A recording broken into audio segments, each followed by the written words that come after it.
시체와 시신, 애인과 연인. 뭔가 뉘앙스가 다른 것 같기는 한데 다른 거를 콕 집어서 찾아보자니 조금 이 책은 내가 다시 읽어야 한다 라는 마음으로 이렇게 기다렸어요. 안녕하세요, 공복이 여러분, 공백입니다. 모두 잘 지내고 계셨나요? 자, 오늘을 시작하자마자 제가 여러분께 짧은 질문을 하나 드려볼게요. 제가 서로 비슷한 두 단어를 여러분께 들려드릴 건데요. 들려드리는 이 단어들의 차이가 뭔지 여러분들이 한번 생각해 보시면 되겠습니다. 시신, 시체, 애인, 연인. 자, 어떠신가요? 뭔가 뉘앙스가 다른 것 같기는 한데 다른 거를 콕 집어서 찾아보자니 조금 애매하기도 하고 좀 그렇죠. 모든 언어들이 다 어렵겠지만 우리나라 말은 정말 묘한 데가 있는 것 같아요. 만약 외국인들에게 이 말의 차이를 설명하려고 하면 뭐라고 해야 될지 좀 난감하기도 하고요. 자, 제가 왜 시작하자마자 이런 질문을 했느냐? 바로 오늘 제가 소개해드릴 책이 한글의 어휘력과 관련이 있기 때문입니다. 오늘 소개할 책 바로 이 책입니다. 김철호 작가님의 언 다르고 어 다르다.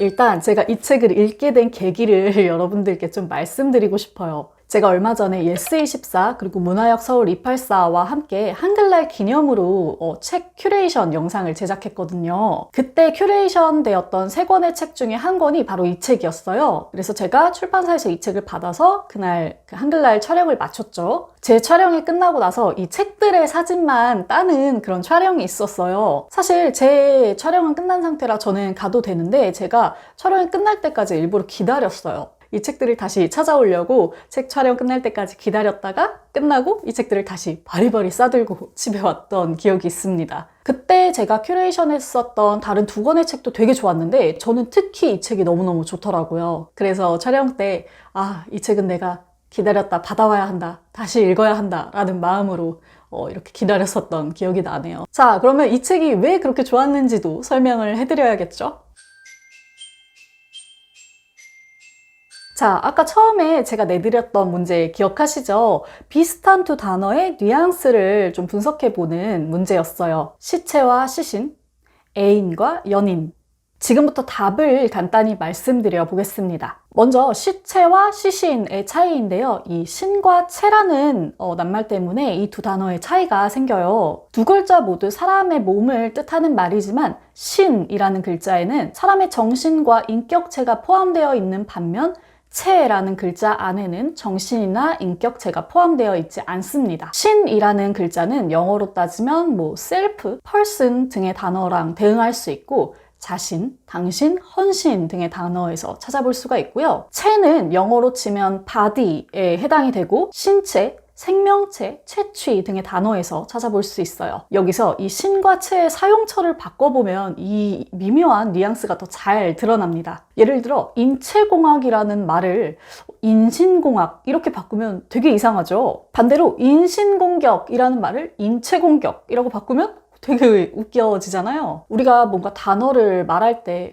애매하게 뭔가 이건 아닌 것 같다, 이거 좀 안 어울리는 것 같다 라고 할 때에는 이런 미묘한 의미 차이가 있을 수 있다는 거죠. 애인과 연인이라는 말도 마찬가지입니다. 두 글자 모두 사랑이라는 뜻을 담고 있지만 연의 경우에는 그리움이 진하게 담긴 조금 더 좁고 좀 예스러운 느낌이 강하죠. 반면 애의 경우에는 그 범위가 굉장히 넓고 근대 이후에 와서는 사람이 아닌 것까지 대상으로 포함될 수 있는 글자입니다. 단어로 한번 뉘앙스를 살펴볼게요. 연의 경우 연정, 연서 등으로 쓰이고요. 애의 경우에는 열애, 애호, 전우애 등으로 사용될 수 있습니다. 조금 뉘앙스가 다르다는 게 느껴지시죠? 이 책 언 다르고 어 다르다에서는 이렇게 어휘를 섬세하게 분류해보고 분석해보는 작업을 하고 있습니다. 이 작업을 하다 보면 한문도 살펴봐야 되고 낱말의 뜻도 살펴봐야 되지만 언제부터 이 말이 이렇게 쓰이기 시작했는지 말의 역사도 살펴봐야 돼요. 예를 들면 우리말의 경우는 근대화 이후에 굉장히 많은 변화를 거쳤다고 하거든요. 이렇게 다각도에서 어휘를 살펴볼 수 있는 책인 거죠.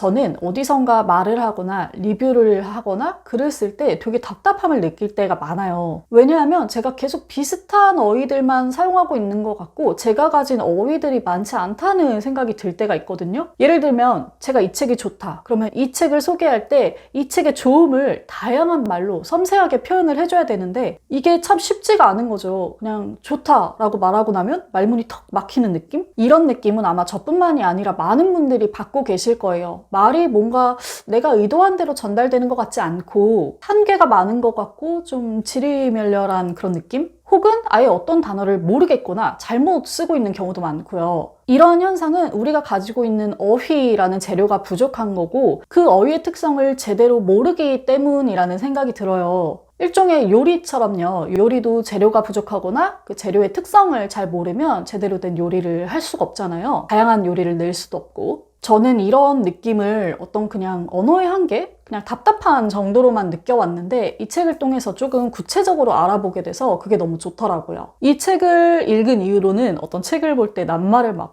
꼼꼼히 살펴보게 되기도 하고요. 어휘에 대해서 공부하고 감각을 기르고 어휘의 중요성에 대해서 다시 환기해보는데 정말 좋은 책이 아니었나 싶습니다.